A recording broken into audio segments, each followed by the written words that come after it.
Amazing. I did not know that. I knew I was doing well, but I did not know that. And I've been a member for a long time, and my boys are members, and they're much better shooters than I am. I'll tell you, they know more about guns than any. I don't know, there might be 2 or 3 people in this room, but believe it or not, not many. So to get the endorsement, believe me, is a fantastic honor. And I just said to Wayne, and I just said to Chris, I will not let you down. Remember that. I will not let you down. And, you know, I wrote a few remarks, and I'm going to actually read them because we go into a little detail, but I will tell you that Hillary Clinton, and you know I call her Crooked Hillary because all you have to do is read any newspaper you want. But Hillary Clinton wants to abolish the Second Amendment. Just remember that. We're not talking about change it. She wants to abolish the Second Amendment. So we're not going to let that happen. I can tell you that right now. We're going to preserve it. We're going to cherish it. We're going to take care of it. Okay? You know, they keep chipping away. They talk about the magazines. They talk about the bullets. We're going to take care of it. You know, a couple of things before I give you some more detailed remarks. I feel really happy with what's going on. You know, the Fox poll came out 3 days ago, and in the Fox poll, I'm leading Hillary 41-44. 44. And last night, Rasmussen, which is a highly respected poll, came out. Trump 42, Crooked Hillary Clinton 37. So we're doing well. Now, with all that, we have a long way to go.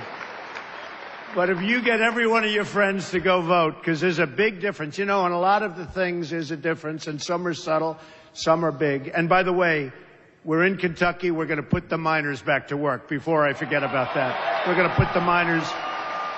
We just left, and I also won Kentucky, so I love Kentucky.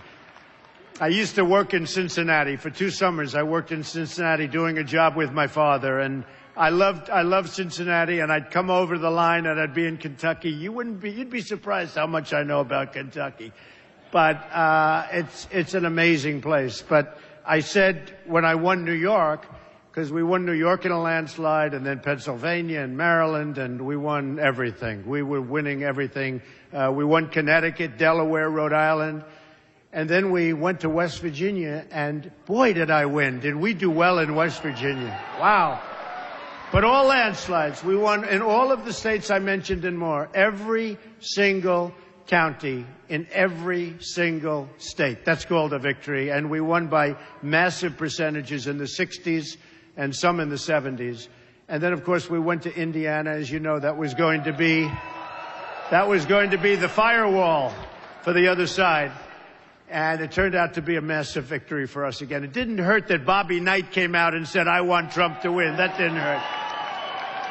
If you're in Indiana and Bobby Knight endorses you, I guess that's about as good as it gets. So I just want to say that I've been watching what's going on, and I've been looking at airplanes getting blown up in the air and lots of bad things happening. It's just not the same. And we're going to bring it back, and we're going to bring it back to a real place where we don't have to be so frightened, where we don't have to be so afraid. And you know what's happening in the schools, and you know what's happening everywhere. We're going to bring it back, and you folks are going to be so happy, and you're going to be so proud of your country again. Just remember.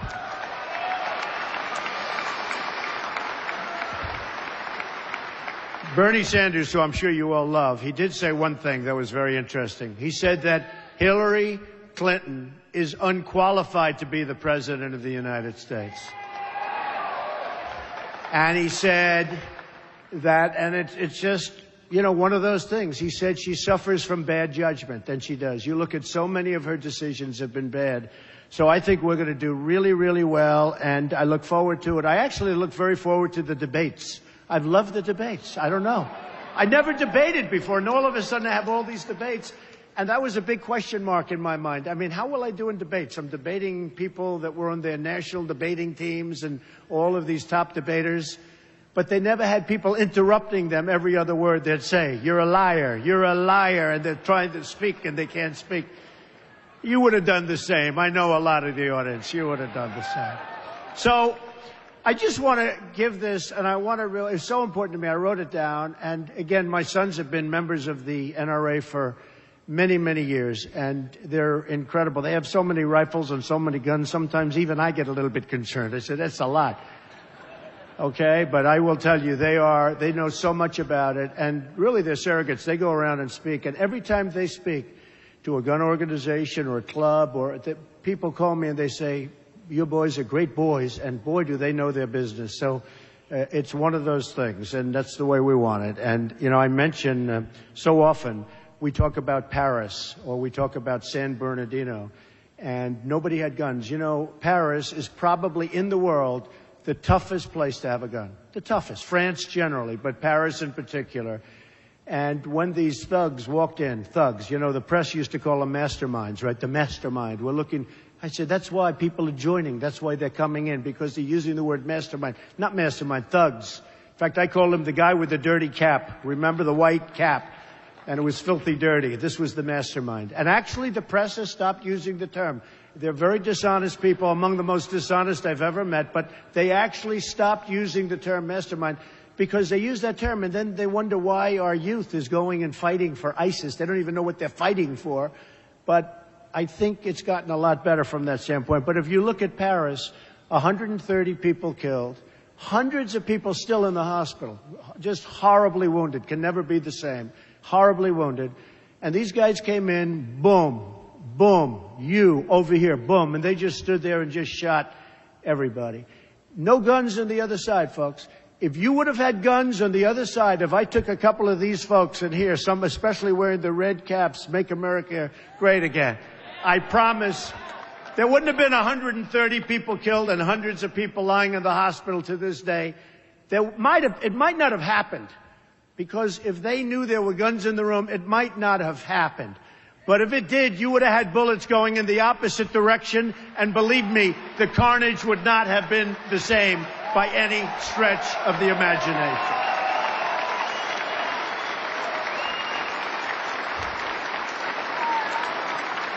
And I tell the same story on San Bernardino. Here's two people. I guess she radicalized him. Who knows? Who knows? It's a mess. We're in a mess, folks, a mess. Radical Islamic terrorism. We have a president, doesn't mention the words, doesn't want to talk about it. And if you don't want to talk about it, you're never going to solve a very big problem. And we're talking a worldwide problem. We're not talking here. We're not talking Kentucky. We're talking all over the world. This is a problem. And we have a president doesn't want to mention the name. You have San Bernardino, 14 people. They worked with these two. They worked with them. They gave them a baby shower. They had a baby. The people they worked with gave them a baby shower. They walked in, no guns on the other side. They had the guns, and they killed 14 people, many wounded, many in the hospital to this day. But they wounded many.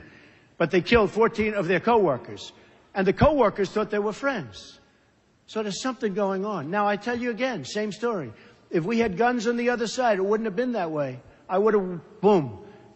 If we had guns on the other side, it wouldn't have been that way.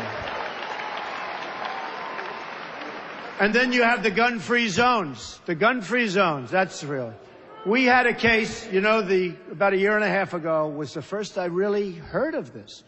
And where you had the 5 military people, great people. One was a master marksman, a master with anything he touched having to do with guns, weapons, anything he touched. And they were told, this is on a military base, folks, on a military base. They were told, put your guns away, got to put your guns. These are, you know, soldiers. These are people that are representing us. These are the top of the line. These were 5 great, brave, incredible soldiers. Put your guns away. So their guns are locked up, put in a different area of the place. And this whack job walks in and starts shooting them, killed all 5 of them. Gun-free zones. We're getting rid of gun-free zones, okay? I can tell you. We're getting rid of that.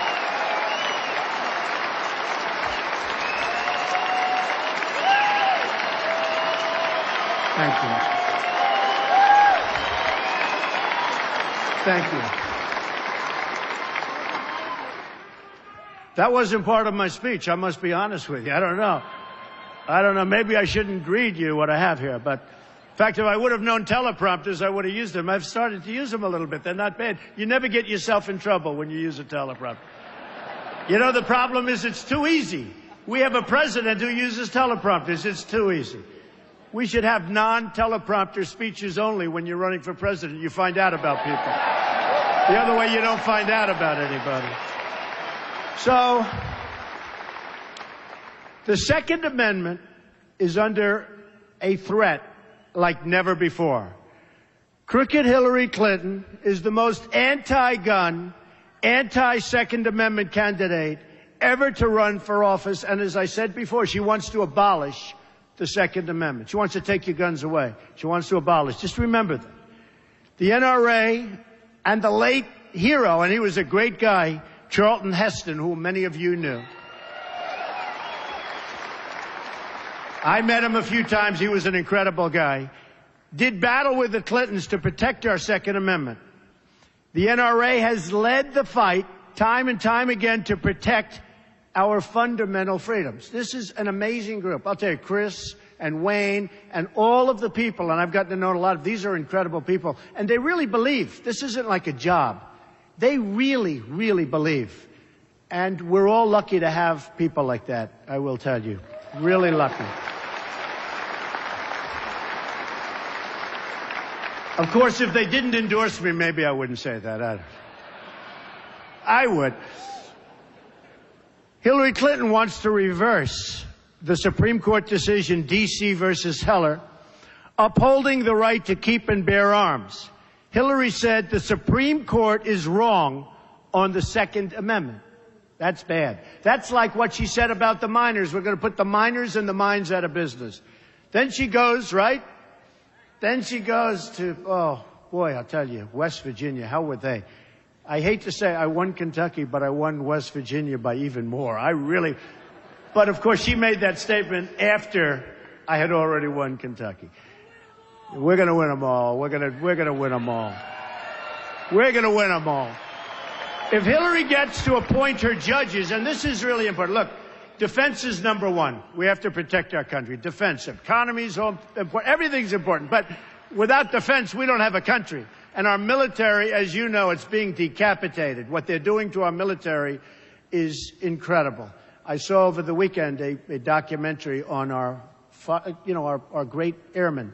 And these are people that are flying our jets, and they're running out of parts for our fighter jets. And these are fighter pilots. These are incredible men. And they're going to junkyards, plane graveyards, they call them, where the planes are. They're graveyards where the old planes.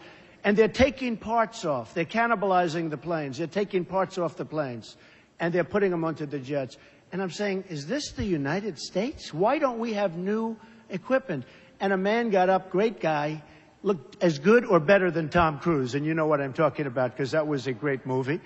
And he said, you know what? I've been in this for 20 years, and it used to be so incredible. And now it's like a different world. The equipment, the way it's maintained, everything. It's like a different world.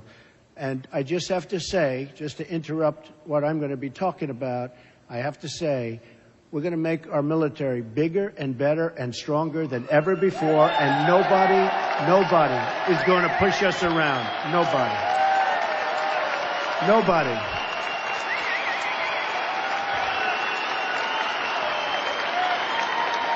Thank you.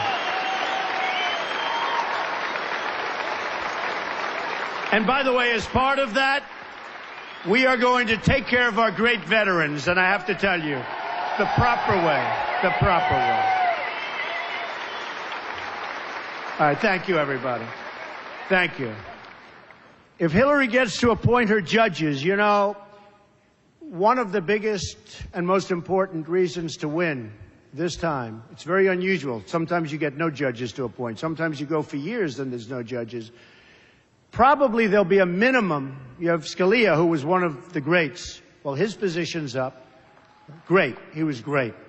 But you have Scalia, so you have one before you even start, assuming, and I'm sure that Mitch and the guys are going to be able to hold out. I have no doubt about it, because we don't want anybody taking that slot.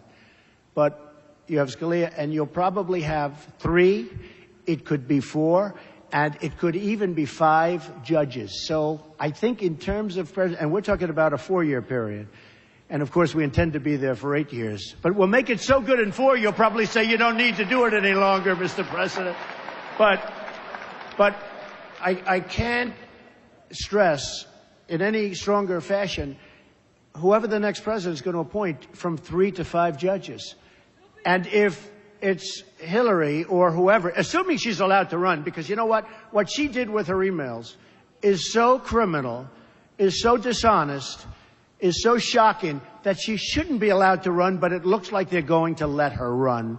And that's okay with me, because really I do want to run against her. I have to be honest with you.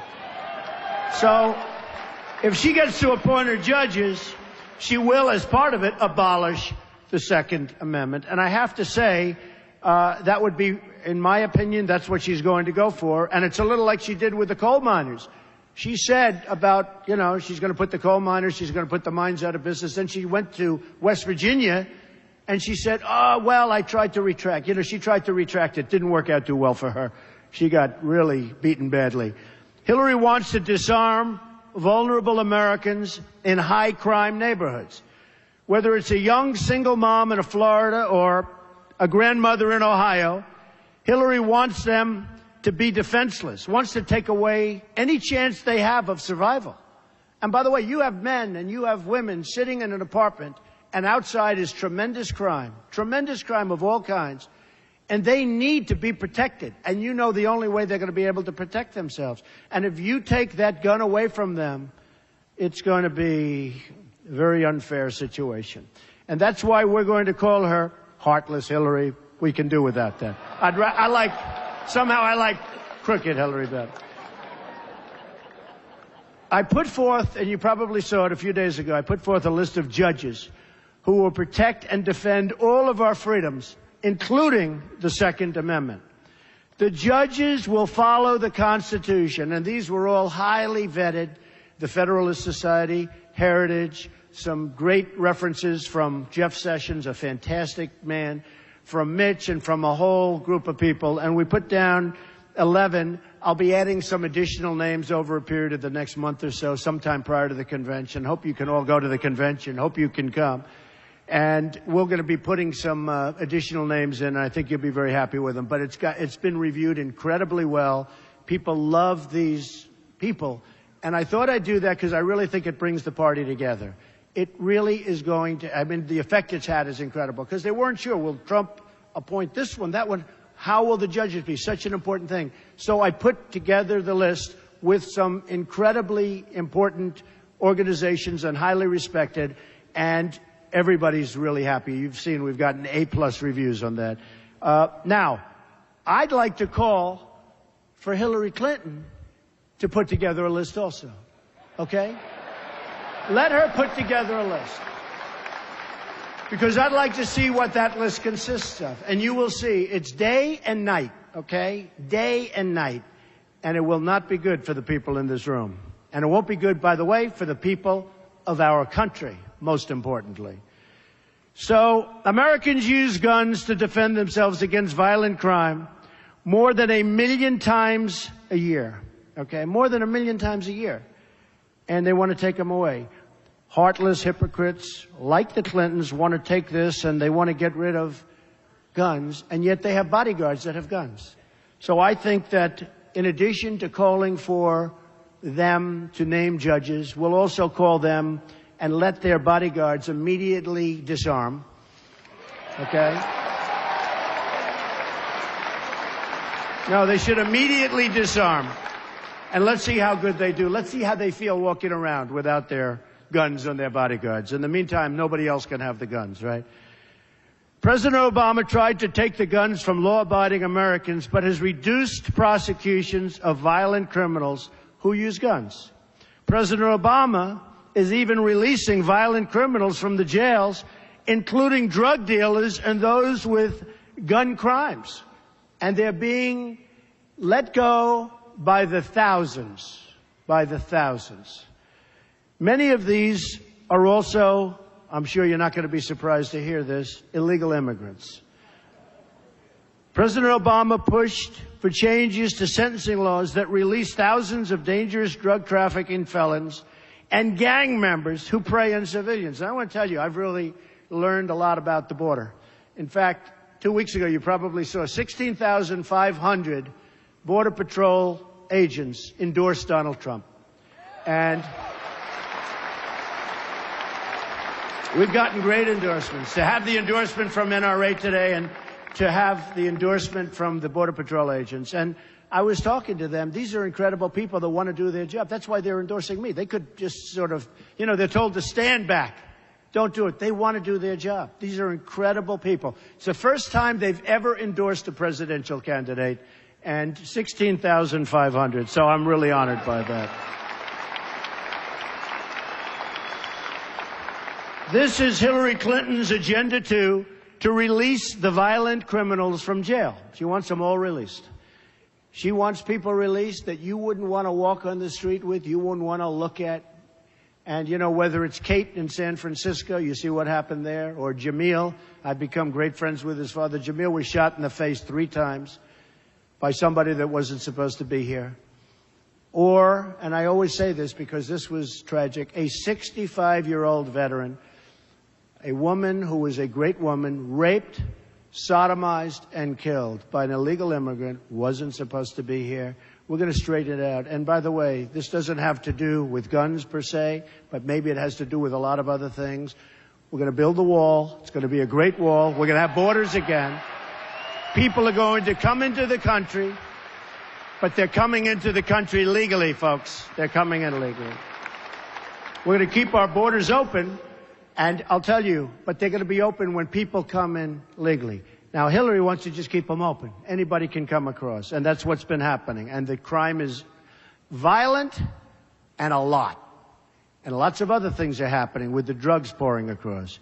So she's putting the most vulnerable Americans in jeopardy, and this is a risk that we can no longer afford. We've had enough. I think we've had enough. Wouldn't you say we've had, like...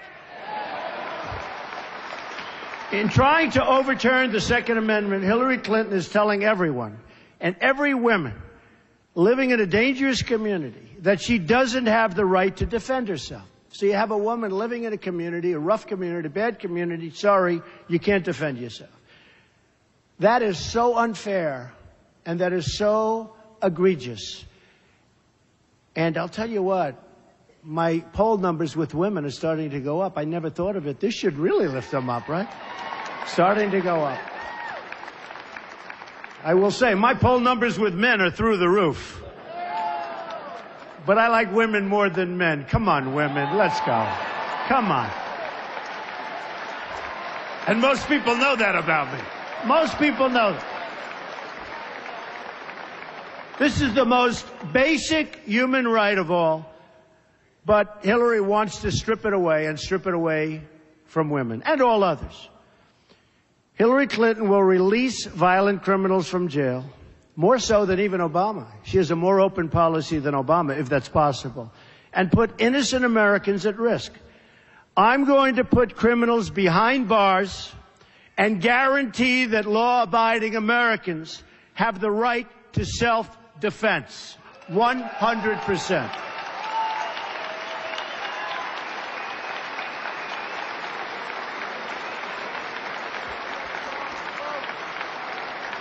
Thank you. Thank you.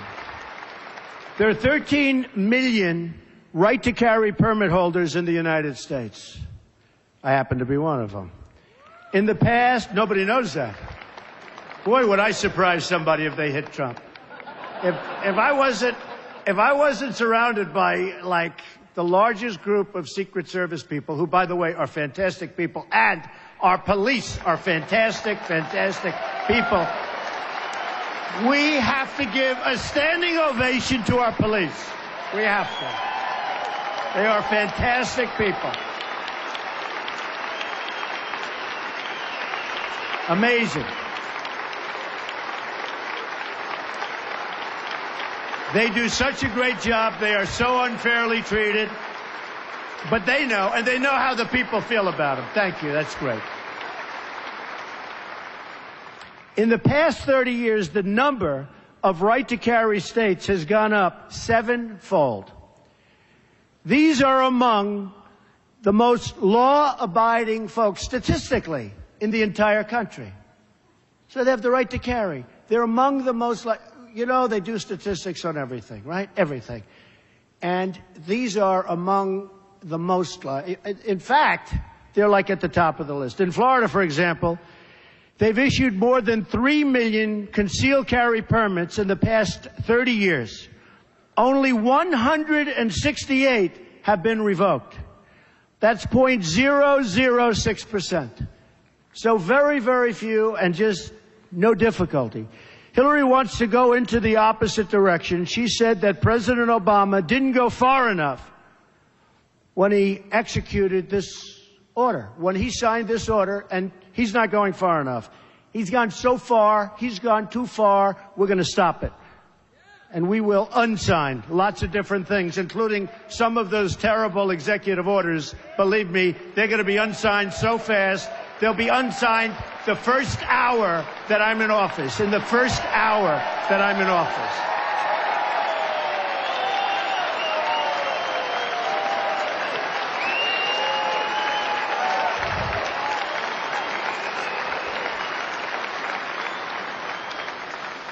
Hillary's pledged to issue new anti-gun executive orders. You know that.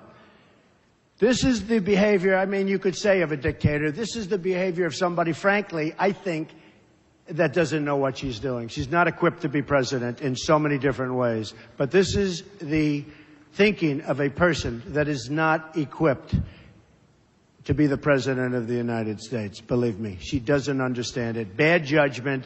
We talk about it. She's got bad judgment. You know where it came from. Came from me. It also came from her current opponent, who's doing pretty well. I'll tell you, you talk about a rigged system. He wins every week and he keeps losing.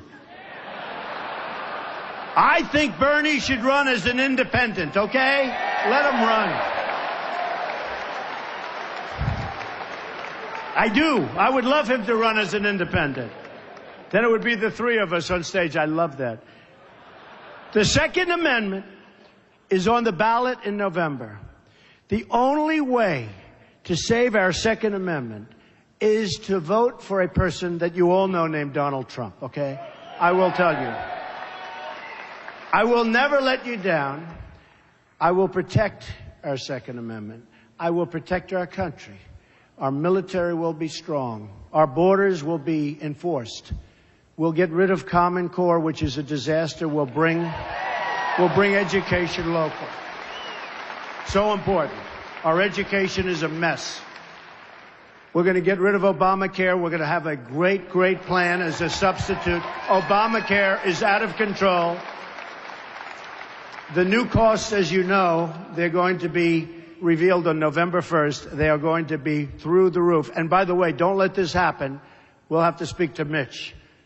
Obama is trying to get it delayed till after the election. The new cost will be revealed on November 1st, unless he gets it changed, and we don't want that to happen. They will be so astronomical, and it'll show what a total failure and disaster Obamacare is. We will repeal it, and we will replace it with something great, okay?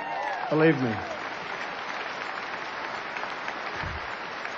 We're going to have strong borders, and we're going to make the greatest trade deals. Every country worldwide, every country in the world is ripping off our great country like we're children, like taking candy from a baby.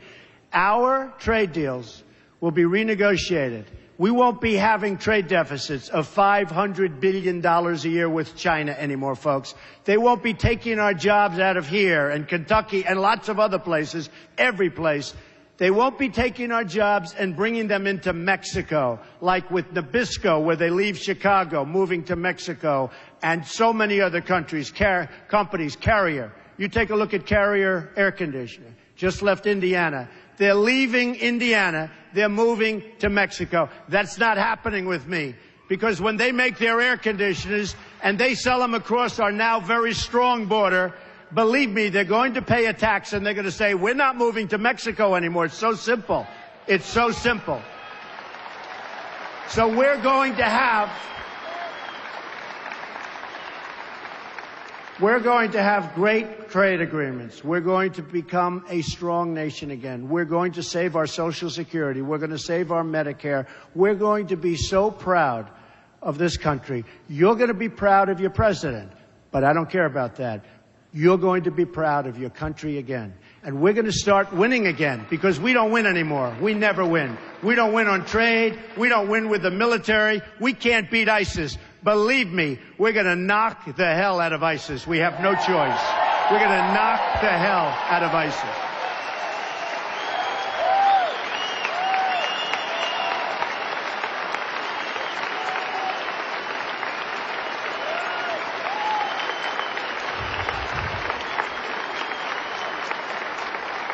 So we are going to start winning again. And I have fun saying it, and I say it a lot, but there's nothing better. And some of you have heard it. But we are going to win, win, win. We're going to win with military. We're going to win at the borders. We're going to win with trade. We're going to win at everything. And some of you are friends. And you're going to call. You're going to say, Mr. President, please, we can't take it anymore. We can't win anymore like this. Mr. President, you're driving us crazy. You're winning too much. Please, Mr. President, not so much. And I'm going to say, I'm sorry. We're going to keep winning, because we are going to make America great again. Thank you. We love you. Thank you. Thank you, everybody. Thank you, Kentucky. Thank you, everybody. Thank you.